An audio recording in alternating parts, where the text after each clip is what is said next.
Have you ever felt provoked by someone and just wanted to explode? Say everything on your mind, put them in their place? Yeah, that's the trap. What you might have never realized is that real power isn't in your reaction, it's in withholding it. While the world teaches you to strike back, yell, fight to win, the Stoic sages do the opposite. They win with silence. And that's not weakness, that's strategy. The offender's ego needs your reaction to feel powerful. But when you stay silent, they drown in their own emptiness. In this video, you're going to learn how to react with wisdom when someone tries to push your buttons. You'll discover how to control anger, stay calm under pressure, and apply the emotional control that Marcus Aurelius and Seneca taught so clearly. This isn't generic advice, it's real, applicable strategies. And best of all, you'll walk away with a clarity that few people have about how to deal with insults and protect your energy. If you're tired of overreacting, of losing your peace because of people who don't deserve your attention, this video is for you. Because today, you'll learn what it means to live with emotional intelligence, to not be shaken by provocation, and most importantly, to turn offense into practical wisdom. And if that sounds like what you've been looking for, go ahead and hit that like button, subscribe to the channel, and share this video with someone who needs to hear this now. Because too many people are losing themselves simply because they don't know how powerful silence can be. Many times, behind a provocation, there is a silent cry for validation. The offender isn't just trying to hurt you, they're craving attention. And the most effective tool they have is their inflated ego, which must be fed by your reaction. When you explode, shout, or try to justify yourself, it's like handing over your power on a silver platter. Even worse, you reinforce the illusion of superiority in the other person, as if they managed to break you down. Stoic philosophy teaches us that the greatest mastery is not over others, but over oneself. Marcus Aurelius said, "You have power over your mind, not outside events." When someone tries to provoke you, they're not seeking justice. They want a show, a scene where they are the protagonist and you're the emotional side character. Reacting thoughtlessly means stepping into their script, and it costs dearly. Your peace, your time, your focus. Imagine a typical situation. Someone cuts you off in traffic, yells out the window, and you feel tempted to respond in the same tone. But what if, in that moment, you simply take a deep breath, look ahead, and keep driving? Seems small, right? But that decision represents mastery of the mind over instinct. That's emotional control, not getting shaken even when everything seems to push you into conflict. This is where the ancient wisdom of the Stoics shines, in simple yet powerful gestures. The offender thrives on the expectation of your downfall. They feed off your imbalance because when you lose control, they feel powerful. This is ego in its raw state, needing someone else's chaos to feel like they matter. Seneca once said, "Anger is like drinking poison and expecting the other person to die." And in truth, those who react impulsively poison their own peace, open emotional wounds, and become prisoners of reactivity. Being stoic is not about being apathetic. It's about knowing where it's worth investing your energy. It's not about pretending you feel nothing. It's about mastering what you feel. A wise person understands that sometimes the best counterattack is non-reaction. Where there's no reaction, there's no performance. And without a stage, the offender's ego receives no applause. They become frustrated, lost, and forced to face their own theater. And when this silent stage is set, something even more powerful begins. The offender finds themselves alone. They expected a fight on but found a mirror. And this mirror starts reflecting exactly what they were trying to hide: insecurity, fear, a need for control. And it's here at this very point that the real shift in power begins. Silence, when used wisely, cuts deeper than any argument. While many believe that responding with strength is a sign of power, the great Stoic sages knew that true strength lies in the absence of response. Not reacting isn't cowardice, it's strategy. The offender prepares for battle, but when there's no retaliation, they lose balance. It's like trying to punch the wind and falling from your own momentum. Epictetus reminds us, it's not the events that disturb us, but our interpretation of them. When someone attacks you and you stay silent, you completely change the narrative. You're no longer the victim, you become the master of yourself. Even more, you make the other person get lost in the echo of their own aggression. Silence becomes an invisible trap for those driven by ego. It creates a void they don't know how to handle. A good practical example: someone throws an unnecessary criticism at you at work. Most people reply immediately, trying to prove a point. But the Stoic listens, reflects, and either thanks them calmly or says nothing. That disarms the critic. They expected resistance and found elegance. That kind of posture says more than words: self-control, emotional intelligence, and a peace that can't be bought. Silence is not an end. It is a message in itself. It says, "I don't need this. I am enough." And that message stings far more than 1,000 insults. The offender, realizing they have no power over you, begins to question themselves. And that's where their ego begins to crack. Because the battle never even started. It was cancelled before the first strike. In a world where everyone wants to be right, the one who chooses silence stands out as someone who has already won internally. They don't need to prove anything or win debates. They just observe the chaos from a place of calm. That's the foundation of true personal development, knowing when to speak, and especially when not to. It's in that absence where real strength lives. And when the offender realizes they've been ignored, not out of revenge, but from a place of higher maturity, something within them begins to crumble. They realize their weapons are useless. And at that moment, they begin to see themselves. And what they see, usually, isn't pretty. But that's just the beginning of the mirror that's yet to come. When you refuse to react, you build an invisible mirror in front of your offender. In that mirror, they don't see your response. They see themselves. The silence you offer becomes a clear, undistorted reflection. And that scares them, because those trapped in their own ego can't stand seeing themselves without the mask of forced righteousness. That's why the offender, when ignored, often becomes more aggressive. They're trying to smash the reflection. Stoic wisdom teaches that it's better to be the mirror than the echo of someone else's rage. Marcus Aurelius said, "The best revenge is not to be like your enemy." And here lies the secret: letting the other fully expose themselves. When you don't react, shout, or accuse, the other has nowhere to hide. Every mask begins to fall. And what's ironic is, they thought they were exposing you, but ended up revealing themselves. Picture a family argument. Someone attacks you with harsh words, expecting you to yell back. But you, conscious of your own worth, respond with a calm gaze, maybe even a "I understand." Not because you agree, but because you're at peace. That alone causes an internal collapse in the other person. They see themselves as emotionally unbalanced in front of your serenity. It's like they're hearing themselves for the first time and not liking what they hear. This type of mirror isn't made of glass. It's made of maturity, built with layers of self-discipline, bricks of emotional control, and a solid foundation of life philosophy. When you act like this, you show you've learned how to handle insults without needing to defend yourself. That's not weakness, it's the power of perception. You see the game before it even begins, and that changes everything.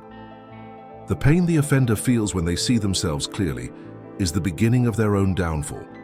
They weren't prepared to deal with their reflection. And the more you stay firm, unshaken, the more they realize they have no control over you. That disarms, weakens, and reveals something obvious. They're alone on stage acting out their rage. And you just observed. While the audience saw who was truly out of control. But there's something even deeper in that mirror. It doesn't just reveal the other. It reflects how much you've grown. And when that awareness matures, you realize you no longer need to fight anyone. You just need to protect your peace. And protecting your peace, as we'll see next, means choosing carefully where and with whom to spend your energy.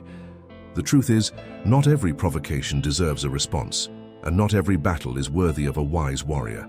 Preserving your energy isn't passivity, it's precision. Stoic philosophy reminds us that energy is life, and wherever you place your attention, you're planting your future. So why waste your peace on someone who doesn't even have control over themselves? That's like throwing diamonds into a mud pit and expecting them to shine. It just doesn't work. Seneca once said, "A calm soul is the true refuge." When you respond to everything, you drain yourself. But when you choose what's worth engaging with, you grow stronger. The secret is discernment. A toxic comment on social media, ignore it.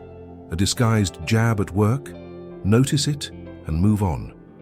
You're not obligated to react to everything. You are responsible for protecting your sanity. And this behavior can be trained. Start, for example, by using the rule, will this still affect me in 5 days? If the answer is no, don't invest your energy in it. Instead of striking back, how about using that time to walk, meditate, or even listen to a great book like Meditations by Marcus Aurelius? Replacing reactions with conscious choices is a powerful exercise in self-discipline and personal development. Mental strength isn't built through shouting, but in the quiet discipline of choosing your battles. The person who reacts to everything is like a candle in the wind, always flickering, never firm. But the one who masters their ego and knows how to stay calm under pressure is like a rock, steady, unshakable. Why? Because they've learned that real emotional control begins when you decide what's not worth your reply. Imagine you're in a meeting and someone tries to destabilize you with a sarcastic remark. Instead of firing back, you give a light smile and continue your thoughts. The impact? Huge. Not only do you protect your energy, but you show everyone you have something the other lost long ago, emotional elegance. And that, my friend, is rare these days, precisely because it's rare. It stands out. And when you become someone who chooses where to step, who to speak to, and what to let pass, something unexpected happens. The provocations decrease, because the aggressor realizes you're not giving them what they want most, your attention. And without a stage, without an audience, without a reaction, they give up. But there's still one thing they didn't expect, that their attack would reveal who they truly are. There's a silent price the offender pays, and they often don't even notice. Every time someone tries to hurt another, they reveal more about themselves than about their target. Stoicism shows us that aggression is a twisted mirror. It reflects the inner wounds of the one attacking. That's why when you don't retaliate, they begin to feel their own venom. The absence of conflict becomes a mirror. The more they lash out, the more they expose themselves. They bleed from the words they throw. Ancient wisdom teaches that those who attack are often just trying to ease their own pain. But not knowing how to deal with it, they project it onto others. And this is where the beauty of mental mastery comes in. When you don't absorb the aggression, it returns to the sender. It's like throwing a stone at a solid wall. It bounces back. And the more you remain firm, the clearer it becomes. They've wounded themselves. A practical example. Imagine someone constantly trying to humiliate you in public. You don't react, you just observe. Gradually, others begin to notice where the imbalance really is. Without realizing it, the aggressor starts digging their own hole. Their arguments repeat, their anger intensifies, and they become ridiculous. This happens because they expected to expose you, but the only one exposed was them. The Stoic understands that not all justice needs to be spoken. Sometimes silence is the fairest judge. The offender's real fall happens when they have no one left to fight and begin to fight with themselves. They face inner conflict, self-doubt, even shame. And the best part? It requires no effort on your part. You simply remain where you are, calm, grounded, with your ego under control. Mastering the ego means you no longer need to prove anything to anyone. The worst punishment for someone who constantly tries to hurt others is realizing no one's willing to play their game. That isolation breaks them down and forces them to face themselves. From there, one of two things happens. They mature or sink deeper into pride. Either way, you win, because you didn't get dragged into it. And when they finally realize they no longer have control over you, everything shifts. The power changes hands. The one who once shouted for dominance now falls silent in front of your posture.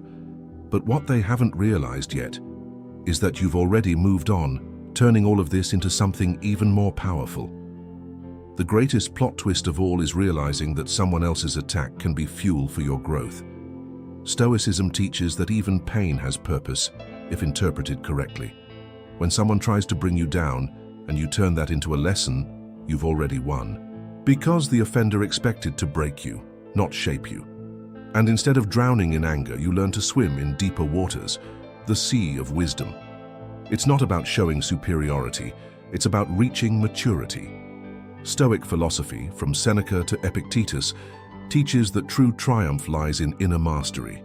You turn anger into reflection, insult into insight, and pain into direction. A wise person isn't someone who's never been hurt, it's someone who has learned to use each scar as a map. Each attack becomes a step towards self-improvement, and that's something no one can take from you. Let's look at a real-life example. A civil servant constantly criticized unfairly decides not to seek revenge or play the victim. Instead, they begin studying emotional intelligence, adopt daily Stoic practices, and improve their communication. Months later, they've become more respected at work and a reference for balance. The aggressor, still in the same cycle. The difference, one evolved, the other stagnated. Turning attacks into wisdom is like recycling emotional garbage. You don't deny that you were hurt, but you choose what to do with it. Resentment doesn't turn into bitterness, it turns into a lesson. Anger doesn't turn into shouting, it turns into clarity, and that's how you grow. With inner peace, mental strength, and a level of emotional intelligence that protects you from outside chaos. That's living the Stoic way, with purpose and presence. The offender, on the other hand, drowns in their ego because they never learned how to float in humility. They thrash, repeat themselves, contradict themselves. Meanwhile, you observe, learn, and evolve. Your perception takes you far from those still trapped in inner battles, because the wise one has already understood. When someone tries to hurt you, they're only revealing the emptiness they carry inside. And by the end of this journey, you didn't just win the battle, you transformed. You rose to a level the other doesn't even know exists. And now that you've reached a place where silence is strength and reaction is a choice, the only thing left is to learn how to turn this into a practical life philosophy. Now tell me, how many times have you lost your peace because of someone who didn't even deserve to be in your presence? How many times have you regretted saying something in the heat of the moment, letting anger take over? It's time to change that. Real wisdom isn't about silencing others. It's about freeing yourself from the need to strike back. When you learn to control your ego, you begin to choose what deserves your response, and more importantly, what deserves your silence. It's not about running from the battle. It's about knowing which battles are worth your energy. Do you want to live as a prisoner of your emotions or as a master of yourself? Stoicism is a path, a life philosophy that transforms every attack into fuel for your growth. And just by watching this video to the end, you've already taken the first step. Now it's up to you. Will you apply this, or keep wasting your energy on people who aren't worth your time? To keep learning how to grow stronger on the inside and live with emotional control, subscribe to the channel right now, turn on notifications, and leave a comment below. When was the last time someone managed to get under your skin? Share this video with someone who needs to understand that the greatest power is the silence that disarms. Because in the end, the ultimate revenge is living in peace.